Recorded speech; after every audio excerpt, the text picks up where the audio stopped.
Hey, what is up, everybody? Welcome inside the Guilty as Charged podcast. My name is Steven. I am back from vacation. Happy to talk about some Chargers football, Chargers Cardinals football with my guys Tyler and Alex. Appreciate them covering for me while I was out of town, as well as Arjun. So, like I said, man, we're going to dive into this Chargers and Cardinals matchup. Also, as we always do, discuss some injury news, unfortunately. But joining me to do that are my guys, Tyler and Alex. Tyler, what's up, man? How are you doing tonight? I'm doing okay. I'm a bit sick, of course. As soon as I get a break from everything that I'm doing, someone decided to go, he should be sick for a few days. So we'll see how Thanksgiving goes. Maybe I'll have to have someone get me my sides for me or something, but I think I'll manage. Yeah, absolutely. I every single year I feel like I get sick at Thanksgiving or at Christmas. It's just I feel like the nature of working out of school, but it is what it is. So Alex is here as well, man. Alex, what's up? How you doing tonight? I'm not sick, but I don't get to celebrate Thanksgiving, so I guess it cancels out. I don't know. Yeah, what are you guys? You and your girlfriend doing anything tomorrow night? Ordering Mexican food because I don't know. There's not a lot of people that make turkey and stuffing here, so I'll stuff myself on some Mexican, I guess. Yeah, I know the feeling when I lived in Mexico and had to do Thanksgiving and Christmas. It was always very different. But obviously people did their best to make me feel at home, so appreciated that. All right, so we'll get started here talking about some of the latest injury updates. Unfortunately, do have to talk about Mike Williams re-aggravating his high ankle sprain after playing. I think it was 6 snaps on Sunday night. He had a great catch, and then just kind of came down on. Oh my gosh. Sorry. Out of practice with the chat, as they say. So he kind of came down on one of the Chiefs' feet and then, rolled his ankle a little bit. So Brandon Staley initially said that he would participate in a limited fashion in practice today. That turned out to not be true. He did not practice at all. So I kind of tend to think that he's probably going to miss this week, and then we'll kind of see where he's at next week. What are your thoughts there, Alex, in terms of Mike Williams playing this week? Yeah, I mean, for him to not be able to re-enter them, and I guess Brand Staley initially saying he didn't think it was that much. I didn't necessarily buy that much into that. So I think it's worse than they're letting on. Maybe not worse to hold him out for multiple weeks like Keenan and Mike were out originally. But I do think that he'll probably be out for at least another 1 or 2 weeks, which is a bummer because he did just get back and then get hurt again. Good that Keenan is a full practice, I guess, which sort of nullifies, some of the effects of that. But just from the way that it's kind of, or they've sort of gone about it and playing it cautious a little bit anyway, since this is a re-aggravation, I tend to think he misses this week, which isn't the worst because they don't need him per se to win this game. But just a bummer all the way around. Yeah, of course, he comes in, makes one of the catches of the game, and then he gets hurt. And you could see in his face, too. He was both in pain, but also kind of laughing at the circumstance where it's like, you got to be kidding me. I just hurt myself again. Hobbles off the field. He's not playing this week. There's no way. Frankly, I'd rather they just continue to lean on Josh Palmer as that X rather than maybe trot out Mike Williams and maybe see how he is. Would you like everyone all hands on deck? Absolutely. But you have Keenan on back. He's full. And sit him this week. If they sit him next week, too, I wouldn't be surprised. Yeah, Josh Palmer really is the key there in terms of being a little patient with Mike Williams. So I don't know what your impression has been watching the all 22, Tyler, but I mean, I have loved the way that they are using Josh Palmer. He's had some great routes. It wasn't obviously a highlight play, but he had that one slant in the third corner. He had a great release off the line, and that's just wasn't something that we saw a whole lot from him last year in terms of beating press, beating man coverage. So I've been really impressed with the way that they've been using Josh Palmer, and he's played fantastic, man. I mean, we're talking about somebody who's top 5 in the league right now over the last 3 weeks in terms of catches, targets, yards. So he's playing well, and they can, I think, take some have some patience with Mike Williams because of it. Yeah, ever since the bye where they really not forced the issue with Josh Palmer, but really decided to make him a focal point as their X, he's been sensational. I mean, you have him he's 13 yards behind Stephon Diggs the past 3 weeks, and frankly, he should have had so much more against the 49ers. It had nothing to do with him. It was just protection issues, or maybe Herbert didn't find him. But when you have a receiver step in, have more yards than McLaurin or Hopkins or, Olave, who is someone, everyone wants to draft early on. Amon-Ra St. Brown, like he's doing a phenomenal job. And I think against the Falcons, you could see that he was definitely having like kind of like a breakout game. But I felt like some of the catches early on, and really not until the final drive, it was just kind of not easy. But even though he had a very productive day, it wasn't like a fantastic, first round tape kind of showing. And he did have that ball go in the air. He tipped it up for the interception. Against the 49ers, you started to see the tape look good, just the stats weren't there. This past game, everything just came together. It was the routes, it was the film, it was the stats, it was everything. He looked amazing. He won in a variety of ways. I mean, there was a deep over, a slant, a screen, a swing pass, a deep curl, a shallow crosser, 100-something yards, 2 touchdowns. He was winning all over for them, and it was fantastic. And the only real blessing from all these injuries is that it kind of forced him to step up. And that wasn't really the intention. He was battling to be the wide receiver 3 in camp, and then he's had a lot of opportunities, and he's looked really, really good. Yeah. I mean, just kind of entering this time, as like Tyler said, they were sort of waiting to see, who would step up in the absence of Keenan Allen, Mike Williams, and sort of forced Josh Palmer to. Last week was his best game as a pro, probably by far, unless you want to go against, the San Francisco or the Atlanta game in terms of tape and some of those other things. But definitely his best total production, I felt like, of his career. And obviously, just the total show that he had in terms of route running. And the variety of ways that he was able to beat the defense was just really impressive. Not something that I had personally seen from Josh Palmer before. So, yeah, I mean, that does give you a little bit more leeway with how you want to go about playing Mike Williams, and being a little bit more cautious with him. And DeAndre Carter's your wide receiver 3 now, as opposed to your wide receiver 1.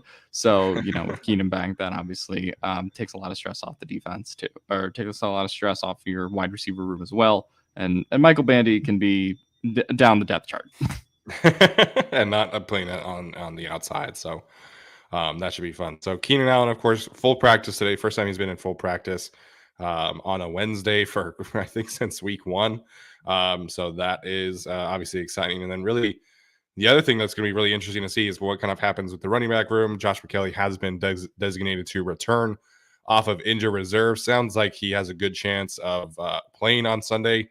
It didn't really sound like his injury was all that serious anyway, and that they really kind of put him on IR just to have some roster flexibility. But Isaiah Spiller looked good again on Sunday. Had some really good moments. Had a couple good pass pro reps on Nick Bolton. Had some good runs. Had a couple good catches. So I'm very curious to see what they do with this running back room now that everybody's healthy. Isaiah Spiller is kind of acclimated to the NFL a little bit more. What do you make of the rotation and how they'll do that, Alex, on Sunday? Optimally, I mean, you would hope Sony Michel is inactive. Like, I don't know. If Josh Kelly's back and you have, your 3 running backs being Eckler, Spiller, and Kelly in that rotation, I would hope that they just roll with those 3 and kind of go with it there. I don't know if that's what they'll do ultimately, but it feels like Michel's kind of fallen out of the rotation. I don't know what they're going to do, in terms of if they're going to have 4 or 3 running backs on Sunday. But optimally, I think the best chance to win is Eckler, Kelly, and then Spiller. Or if you're just trying to work Kelly back into things, then maybe Eckler, Spiller, then Kelly. Yeah, I guess it depends on Kelly's health. If we're assuming he's coming back to full health, I do think he should reclaim the RB2 spot. I know people will want, Spiller out there, and he did have very good moments against the Chiefs. So it's not really a demotion by any means. It's just, I think Joshua Kelly, especially if you're struggling to, get a first down, if you're struggling in the red zone, you want to lean back into Joshua Kelly and then continue to use Isaiah Spiller as your change of pace, as your receiving back when you finally got a target and you made a guy miss in the open field. So I think that'll be a nice 1-2-3, but I think you have to go back to Kelly or to Eckler and Kelly as the 1-2. Yeah, I agree. I feel like the rushing attack is just it just has a little bit more physicality, a little bit more versatility with Kelly in there. And I'm obviously excited to see him get back to it. So other updates, obviously Gerald Everett did return to practice today. That obviously is a key thing to monitor going forward. Although Stone Smart did have a couple good moments, man. Kind of a surprise there, but obviously this team really needs Gerald Everett to be back in the fold. Yeah, I'm really curious to see what they do with him, because it was more than just, he's the 3rd tight end we're going to have. He was involved. They added him at some point, especially when Mike Williams went out. a lot of the tight ends were playing kind of like an X receiver role. Not that they caught many passes, but they wanted some size out there. And I understand that if you're in certain packages, you want that out there over someone like Michael Bandy, and especially if you're running some, quick screens, those guys definitely help you. So I don't know it was a huge surprise. Like he was activated off the NFI list and suddenly boom, he's on the field and he's the only of the 3 tight ends to catch a pass the game, if I'm not mistaken. Yeah. At least the only one that I can remember. He had 2 targets. So, yep. Yeah. So they seem very, very high on him. I think he had 3 touchdowns and like 8 catches in spring camp, which again is spring camp, but they seem really excited about him, and I'll take it because, McKitty is not much of a receiving threat. Rodgers had a target, I think, the previous week on a check down. But if they can get someone who can legitimately go out there and give them, 20 yards, give me 20, 25 yards on a couple of catches, I'm fine with that. They're really missing Donald Parham out there. So I'm really curious what they ended up doing with these tight ends. Yeah, they need Gerald Everett back bad. And this, these last few games have been an indication of that.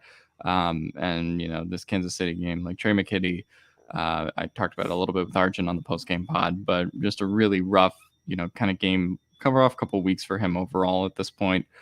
Just doesn't feel like he has his confidence as a blocker or a pass catcher, really. Yeah. So they need Gerald Everett back, or I think as Tyler said on Twitter, they're kind of playing 10 on 11 football. And that's really a problem if, not that the Cardinals have like a premier tight end or something with Zach Ertz hurt, but, last week you were trying to match wits with Travis Kelce and Trey McKinney is your tight end. Bit of a mismatch.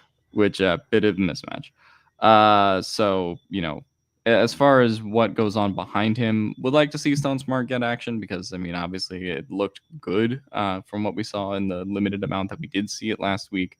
And then hope that, in the next, what's the injury counter on Parham now? Like 2 weeks, 1 week until he's able to come back? I'm not totally sure. Last week he was still ways away, if I'm not mistaken. That might have been 2 weeks ago. Okay. I don't remember exactly what week they put him on the IR. So if someone wants to put that Kelly, I believe. Right? Or did he come back? He tried to come back and then I'm not sure. I don't remember. Yeah, Serrano pointed out he went on IR on November 5th. So I think he could come back for the final 4 games, but I don't know if he will at this point. But obviously Gerald Everett coming back is going to be huge for this team. All right, let's get to some of this preview for the Arizona Cardinals. It's going to be a little bit different. We're in week 12. We're not going to do a super deep dive like we usually do. Nice, Tyler with the video game controller, very fitting. But we're going to kind of take this as a state of the franchise. Cardinals obviously in a bit of a flux from a coaching standpoint. If we want to talk about the Sean Payton thing, we could probably do that today. As Jeremy Fowler reports that Sean Payton interested in both the Cardinals and the Chargers. We'll see how kind of that pans out, but Arizona Cardinals, man, are in a bit of a flux over the last few weeks, obviously losing to the 49ers, firing their run game coordinator and offensive line coach for groping a woman in Mexico. So it's been a wild ride for the Cardinals this year. Yeah, I don't know what my expectations were for them. I don't remember if I even had them making the playoffs when we did our seeding, but just looking at their team, it's kind of almost like the Chargers in the sense that I don't really know what they do really, really well. Now it seems like they're getting Hollywood Brown back in some capacity. They finally got Hopkins back. Murray's finally coming back. So maybe they're going to try to make a push again, like the Chargers, but they're just a team that just seems kind of dead on arrival right now. And it's partially coaching, partially injuries, all that. And I don't really know what to make of them, honestly, because looking at everything across the board, there isn't just like one standout thing that they do. Yeah, I think that they're in a position similar to where the Chargers are actually, where they sort of have the quarterback, not saying Kyler Murray is as good as Justin Herbert or even top 10, depending on how you want to legislate that out, but they're asking Kyler Murray to do a lot, and he can, right? We've seen games this year where Kyler Murray practically single-handedly led them back from 23-7 down against the Raiders. So he's had a bunch of standout moments this season prior to him getting hurt. You wonder what he's going to look like in this game with that hamstring injury, if he can kind of have the full extent of his athleticism or if he'll be a little bit more cautious about running the ball. As far as state of the franchise, they just gave Steve Keim and Cliff Kingsbury 5-year extensions, and we're already regretting that in year one. So that is the state of the franchise. As far as the Sean Payton stuff, if you want to pay Sean Payton a 5-year Sean Payton deal and you want to pay Cliff Kingsbury a 5-year buyout, be my guest, I guess. If the owner has deep pockets, I guess I'll do that. But yeah, it's going to be interesting to see how the rest of the season plays out because it feels like they are kind of falling out of it in the NFC. They play not in a super tough division too, but one that's leaning towards the Niners and the Seahawks certainly.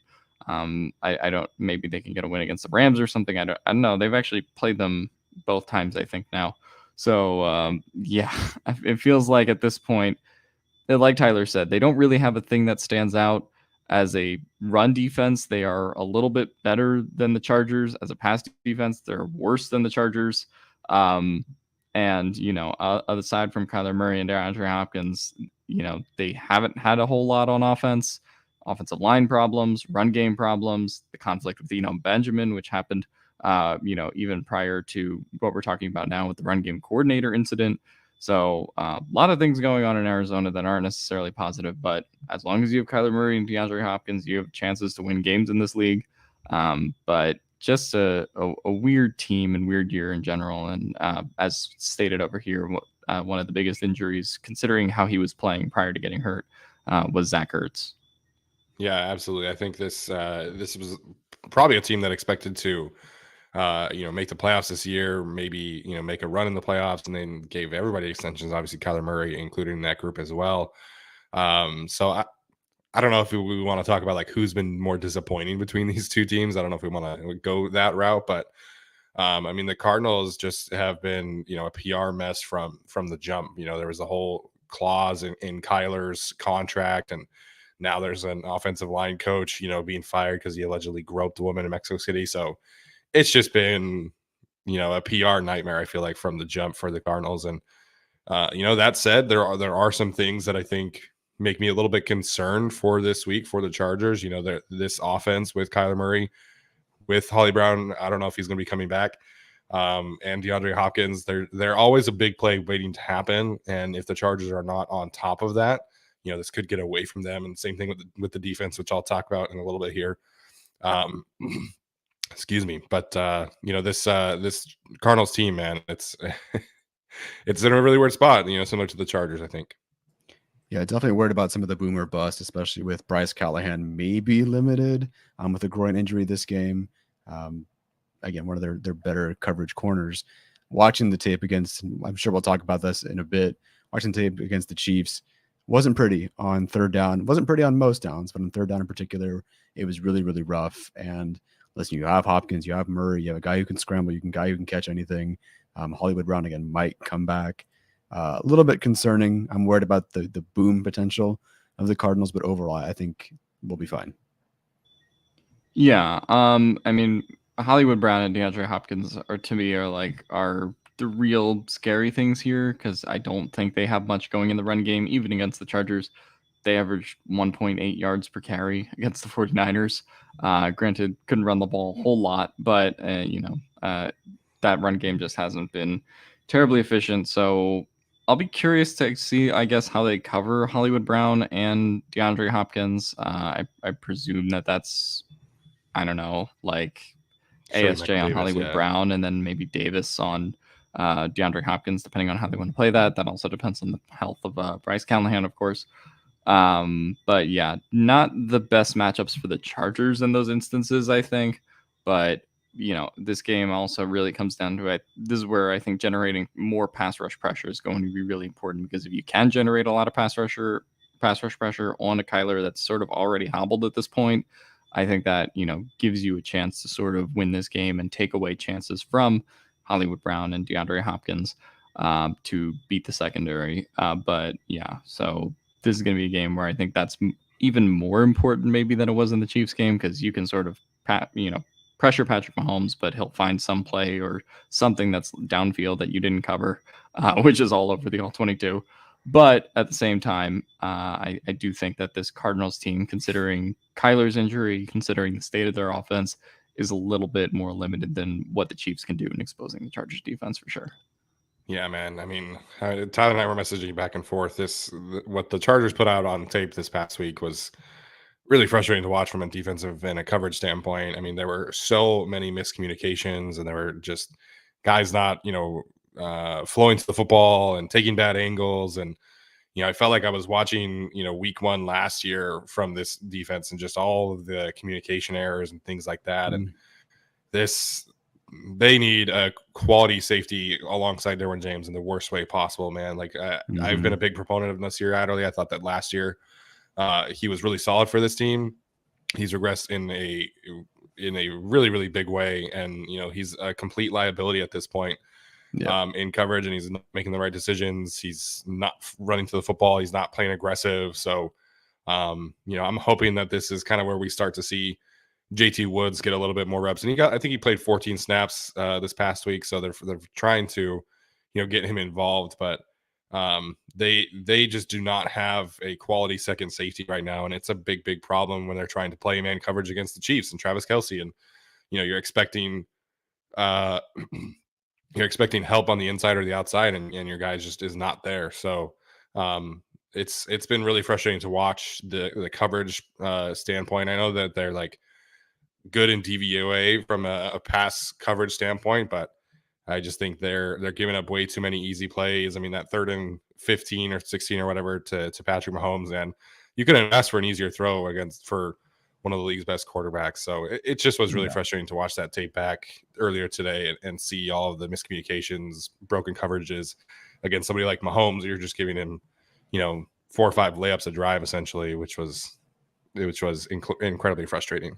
And that's really what it is. It was the layups. I mean, if you watch what the Chiefs called, I'm not saying that Andy Reid called a simple game by any means, but go, chart and watch what they did. It wasn't anything all that fancy, guys. I mean, they literally just find the way to hand the ball off to Travis Kelce because someone's in single man coverage. Watch him go for 30 yards. Watch him do it again. Watch this other guy do it again. It was very frustrating. And I got the stats from Arjun. Of the 33 passing down snaps that Travis Kelce had, he was doubled 7 times. That's it. And to me, when you've got, Tony's already goes down in the game, Juju is out, Hardman's out, you really have one priority. I mean, heck, even Clyde Edwards-Helaire was out, and which I get was probably a benefit for the Chiefs. But you have one guy to focus on, and he's doubled 7 times. And I think honestly, by the second touchdown and 100th yard, at some point you do a bit more. And I get Derwin James on him, you should be able to hold his own. But all pro versus all pro, sometimes the other all pro wins too. And it's just frustrating to watch them just give man-to-man coverage, single coverage against Travis Kelce. Oh, look, he ended up with 150 yards and 3 touchdowns. How did that possibly happen?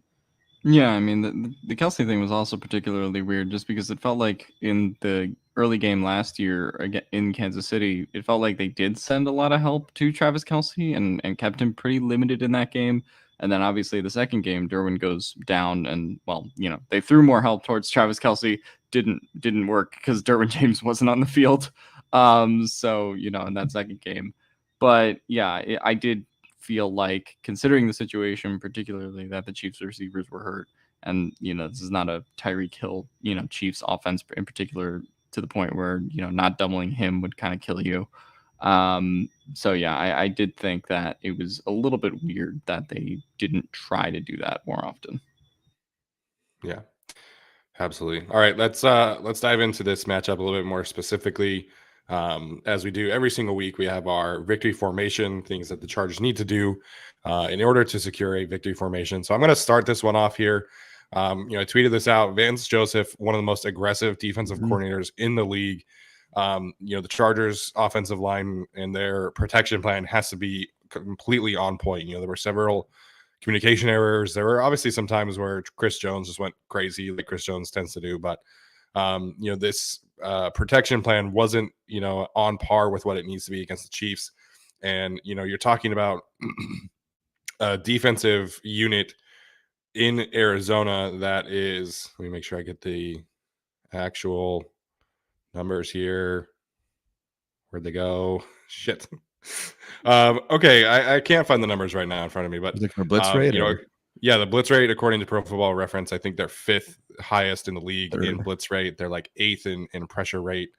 This is a unit that absolutely has been able to get after the quarterback, and the Chargers have not been up to par the last couple weeks. Obviously, against the Niners is a little bit different with Foster Sarell, but the Chargers need a really good protection performance this week against the Arizona Cardinals, because they don't necessarily have like elite players. They don't have a Chris Jones, they don't have a Nick Bosa, but they just send pressure like every other play pretty much in terms of passing down. So the Chargers are going to have to be ready for that, and if not, it could be a bit of a long day for the Chargers offense this week.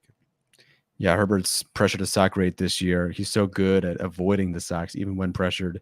It's 10.8 on the year. The last 2 weeks, 14.3 against the 49ers, which isn't great, and 29.4 against the Chiefs. They are not protecting him. And as much as I want to say that it's play calling, and that certainly is part of it, they're literally just not protecting Justin Herbert very well in the second half. I don't think that's even all that much his fault, other than him stepping up and getting that funky sack at the end of the game. But I mean, we're talking about free shots against Justin Herbert. He did have that one great hot read with Keenan Allen, but otherwise, I think the offensive line is just too quick, too much, and it's, other than Corey Linsley, it's kind of everyone's issue and everyone's fault. It's not like Zion has a 3 sacks given up kind of game. Everyone's just giving up some sort of hit, some sort of pressure, some sort of sack, and it's really, really difficult for them to operate on offense. In the last 2 weeks, you've seen, they don't do much in the second half. Part of that is play calling. Part of that's not getting ahead. Part of that's not doing better on first and second down. But at the end of the day, if there's a free guy blitzing and no one's picking them up, that's a huge, huge problem. And we didn't really see that with the Chargers all that much last year until they started cycling through some other guys. This year, when they basically have their starting group, they really should be better at picking these things up. But against the Chiefs, it was awful.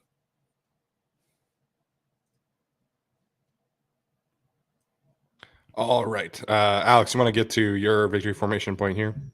Yeah. I talked about pass rush pressure a little bit earlier. Unlike last year, Kyler Murray was, if you think back to 2021, was one of the best quarterbacks in the league under pressure, particularly in that first half of the season, where it looked like he was one of the MVP candidates of the league.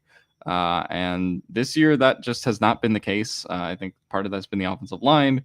Part of that's been the weapons that he's been throwing to. Part of that's also been, obviously getting hurt. But Kyler Murray, passer rating from a clean pocket is a 98.8.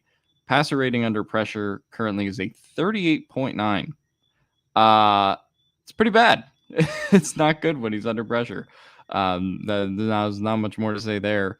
So, I mean, for a Chargers pass rush that did come a little bit alive, I think, this week compared to previous weeks when it came to the Chiefs game, you did see some more pass rusher early in that first half before they were gassed. But I just think playing a more complete game would be really helpful for them, just in all 4 quarters. And it also may prevent them from getting gassed against Kyler Murray, because that is something that happens to teams too. Particularly that Raiders game earlier this year. It just felt like the Raiders weren't really getting a lot of pressure on Kyler Murray in the second half, and then they're just exhausted by him having like that 20-second long play on the 2-point conversion in that game where he just dances around for an extremely long time. And the Chargers defense was really gassed this week against Patrick Mahomes, which sort of towards the end of that game on that final Chiefs drive allows him to pick up an easy 6-yard gain, then a 16-yard run. So that kind of goes back to the QB spy thing a little bit as well. But I do think that when it comes to Kyler Murray, just getting pass rush pressure, sending blitzes when you can, and you're probably not going to get as burnt as you do maybe with Patrick Mahomes on a blitz. I think that's going to be really important to winning this game. And the more pass rush pressure you can get, the better.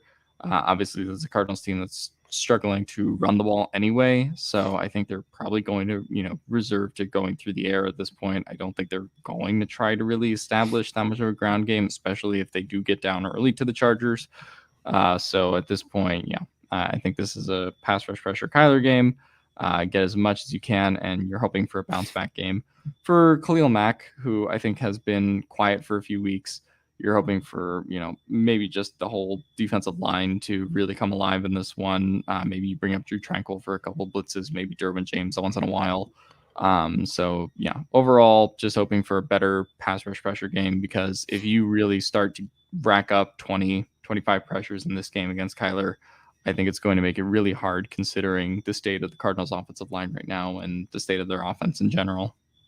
Yeah, Kyler has 11 turnover worthy plays as of now, which is not great, according to Pro Football Focus. So, really quickly, the pressure numbers for the Cardinals that I was trying to reference earlier, they're third in blitz rate and seventh in pressure percentage. So, just wanted to clear that up. But I think Alex is spot on here. This is something I wanted to talk about in my key matchups because, the pass rush has been a little hit or miss for the Chargers. They did some good things on Sunday night, but it was basically non-existent against the 49ers. So this needs to be a game where Brandon Staley gets to third down and manageable, is able to, use the designer blitzes, get Derwin James, Drew Tranquil, and send him after Kyler Murray, because I think that's really one of the biggest advantages of this game is that Kyler is really he's prone to turnovers, and Justin Herbert is not, regardless of what people like Emmanuel Acho might say. So this is a matchup where the Chargers could theoretically, get a pretty significant turnover win. And I think that would obviously make things significantly easier for the offense if they get some short fields and things like that. Yeah, that would be great. I mean, if this team's not going to be the greatest, hold everyone to 50 yards a game kind of defense, at least get turnovers, at least be kind of boom or bust, get some turnovers, give Justin Herbert more chances. Don't do neither of those things. For me, when it comes to the defense, tackle somebody. I know it's just very, very simple. Like, oh, you should tackle in football. Yeah, I get that. But the Chargers' opponents the last 2 weeks, granted, it's the 49ers and the Chiefs, but the opponents the last 2 weeks are averaging almost 200 yards after the catch or after contact against the Chargers defense. And they've missed 24 tackles in total. A lot of that seems to be Nasir Adderley, particularly against the Chiefs. If you told me that he allowed 100 yards after the catch or after contact, I would believe you, because it was very, very rough. Gilman, kind of the same thing. They have to be better there. If that's JT Woods helping out, fine. If that's a little bit more true reader, which it probably won't be, but we'll see. Was Murray full this week? I guess I should ask. Yeah, he was full practice today. Okay, so I'll probably see all Kenneth Murray again. Someone's got to be better. A lot of people have to be better, but in particular, Nasir Adderley, because you can't just give up 200 yards after contact after the catch. Like, that is ridiculous. You have to be better than that. Just more consistency too in that regard, right? Because Kenneth Murray, I think, had a really rough first half against the Niners, then has that great second half where he's sort of flying in, making tackles, and then a rough game against the Chiefs again. So, I think that just more consistency tackling, and that goes for Nasir Adderley and everybody else on the defense as well. I would say tackling is really simple, but that's eluded the Chargers for about half a decade now in terms of learning how to tackle. So hopefully it's better on Sunday.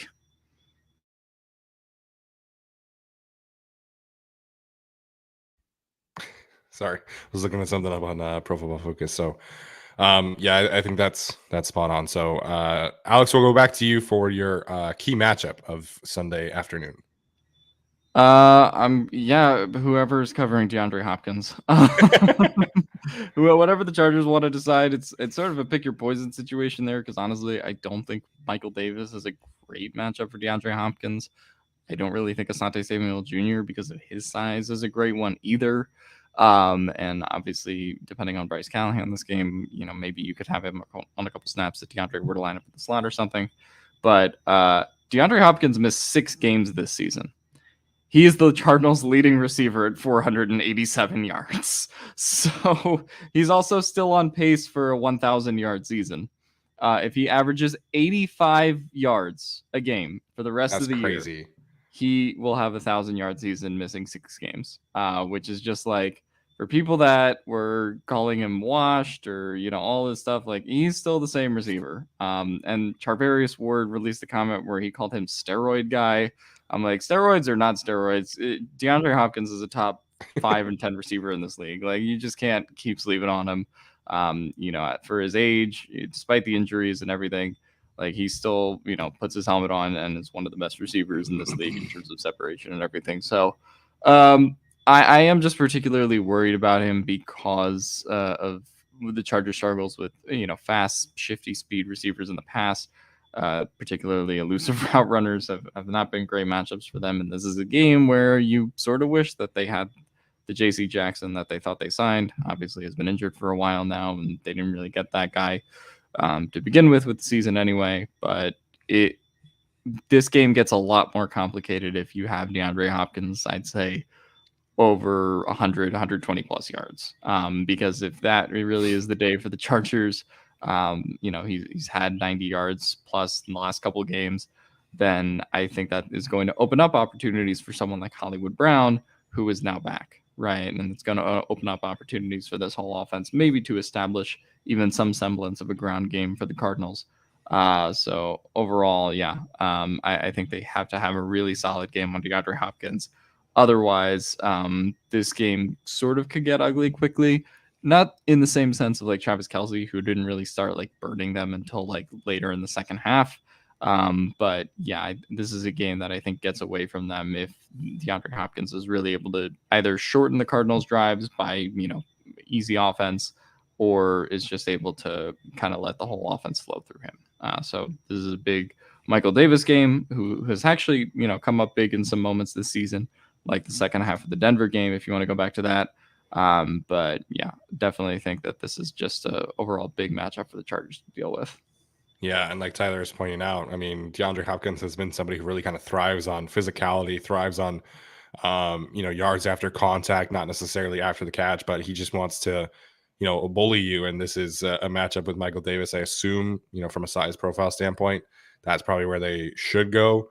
It makes me a little bit nervous. So I know the 49ers last week against the Cardinals really kind of just stuck Charvarius Ward right on there, and it went mixed results, right? Charvarius Ward not necessarily an elite corner by any means, but I think he is better than Michael Davis. So mixed results there for sure.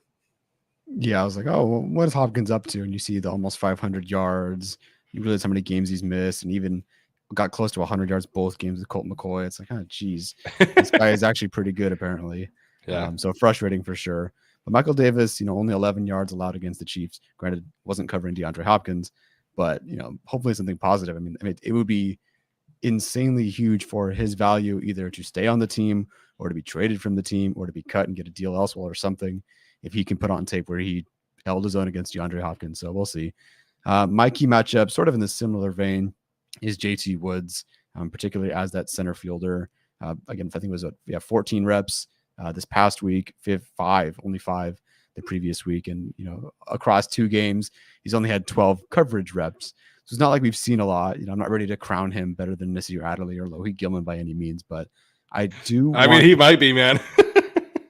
It couldn't be worse than Nasir Adderley was against the Chiefs. Like, if he missed every tackle, he would have just done the same thing Adderley did. So, hey, listen, if JT Woods held his own in the post, was the post help that I think either Davis or Asante Samuel Jr. needed. Mahomes was looking that way, held onto the ball for a bit, and got smacked by Sebastian Joseph Day.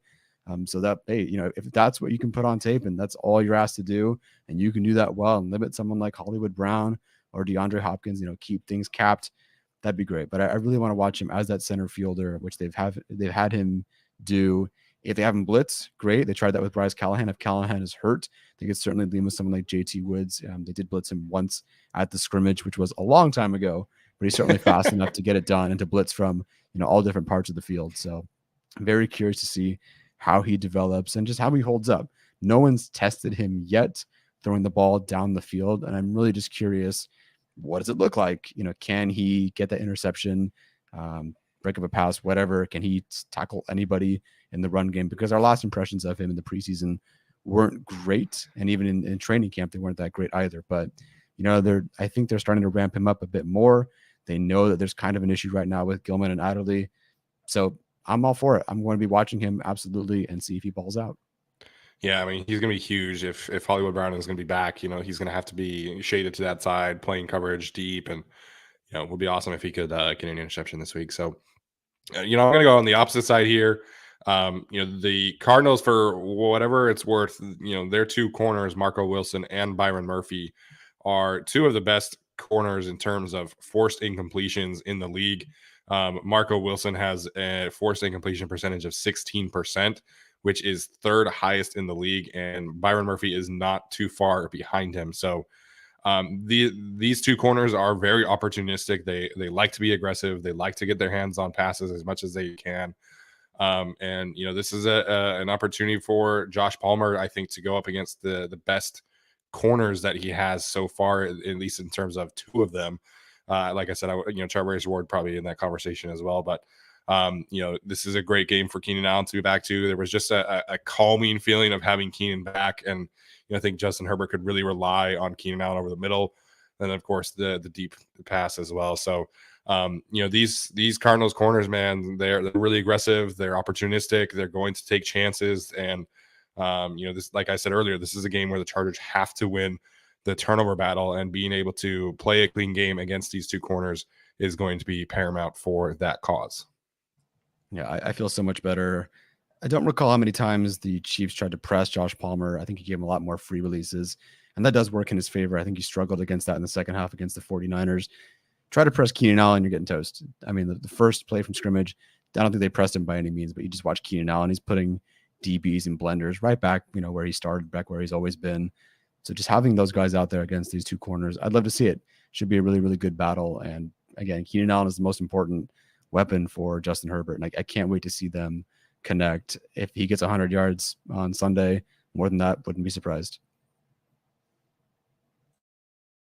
All right, let's get to our bold predictions here, and then we are going to do our weekly picks this week today, because there are obviously 3 games on Thanksgiving, so it kind of takes a little bit of the flexibility away if we were going to wait until Saturday. So before we get to our bold predictions, of course, have to shout out Tyler's mom. Always appreciate the super stickers and all that great support. So bold prediction for me, I'm going to say that Joshua Kelly gets over 60 yards rushing this week in his return. Obviously, that is dependent on him actually playing. But if there's a way to kind of exploit this Cardinals defense, I feel like it is on the ground. And so I think we see Joshua Kelly come back in a big way this week. I'm going over 60 yards for Joshua Kelly. If he's not active and it's Spiller, do you want to give a prediction for? I'll say Spiller over 50. Okay. 10-yard difference. That would be awesome, right? So yeah, I like it. I think the Chargers 200-yard wide receivers, Palmer and Allen. All right, let's go. Very bold. Alex, your turn. I'm gonna go Khalil Mack gets back on track. I think he'll have a 3-sack game, very similar to Week 1 versus Oakland, Vegas. I think that just going against this Cardinals offensive line in general gives them the chance to get back to it. I think the Chargers made some positive strides in the pass rush standpoint last week. So if you get kind of a unified effort against this week offensive line that they should take advantage of, then I do think Khalil Mack gets back to where we should have seen Khalil Mack, I guess, for the last month or so, which, has been a little bit disappointing, but I'll say 3 sacks. Yeah, that would be huge. I mean, this team needs him. They don't really have, outside of Morgan Fox, they don't have anybody that can really win consistently one-on-ones. So Khalil Mack having a big game would be huge. We haven't seen one in a while. He's been kind of up or down. Are we concerned about the rest days on Wednesday, or are we just thinking that that's kind of nothing so far? Nothing so far. I mean, if it helps them have a better game or more consistent effort on Sunday, then I'm fine with it. And we've seen the Chargers kind of do better in rest days before. So, yeah, it doesn't bug me, and especially when you didn't have Chris Rumph and now you do, but you don't have Joey Bosa. Like, it just protecting him at all costs. That's totally fine with me. Yeah, absolutely. All right, let's get to these weekly picks. This has been a fun challenge here. So as you can see on the screen, this was last week, right? Mm-hmm. And below we have week 12 for today. All right, sounds good. So current standings, I am 26-17. And then Alex and Tyler continue to be in a dead heat at 23-20. Alex is up first with his favorite of the week.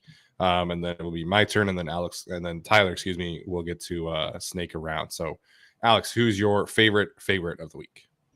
Thank you. I will take Patrick Mahomes over Bryce Perkins. Yeah, I mean, maybe this game goes wrong. I did pick Aaron Rodgers over Bailey Zappi at one point, and that ended up being a lot closer than I thought it would be. But yeah, I think the Rams are not in a great place. No Cooper Kupp, no Matt Stafford. Pretty slam dunk pick, I think. Yeah, the Rams, man, quite a mess themselves. Mhm. All right, I'm gonna go Thanksgiving afternoon. I'm gonna take the Cowboys over the Giants. Giants offensive line in all kinds of shambles Nasty. these days. Ugh. Potentially playing without Evan Neal, John Feliciano, their starting center. So, Mhm. I expect the Cowboys pass rush to really show up on Sunday afternoon or tomorrow afternoon. Excuse me. Yeah, that's going to be nasty. If they can pull anything kind of like a close loss or even a win, be a miracle. But I mean, all these guys are hurt and banged up. There's no way. I'm going to go with the Bills over the Lions, which feels sneaky, scary, but I got to pick what I think is the better team against what should be the worst team. But we'll see.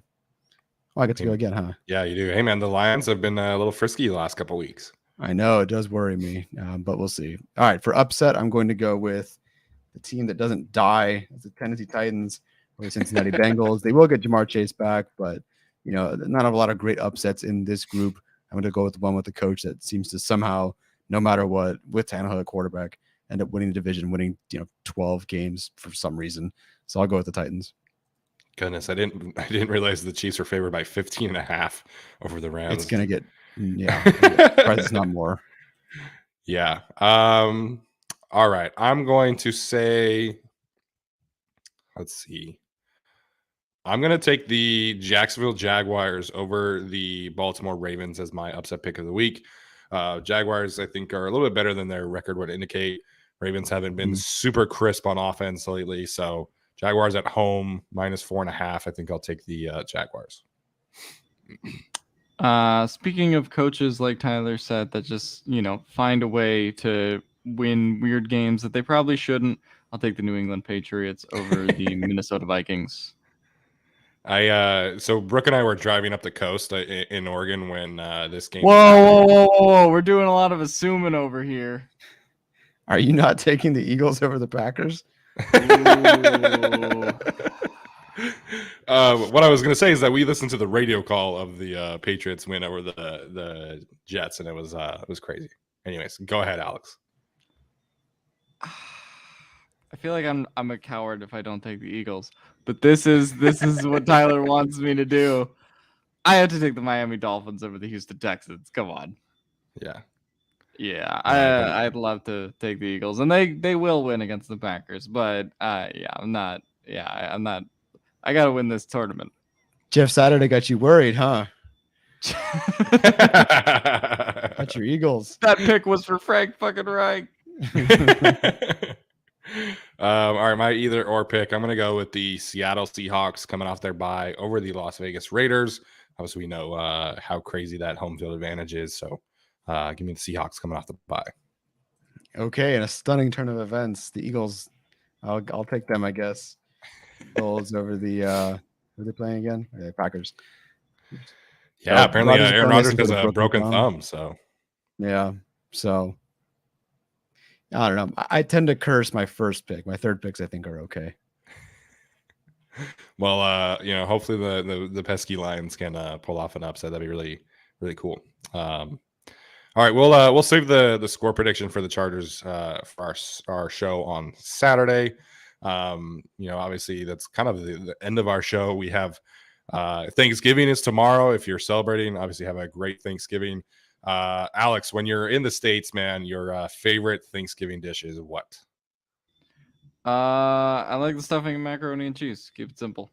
Those are my two favorite things. I don't know. Staley made himself pretty indefensible today with green bean casserole. And what was the other thing he said? Breaded cauliflower. Breaded. I mean, listen, man. If you're inching closer to the hot seat, I don't know if those are things you should be saying.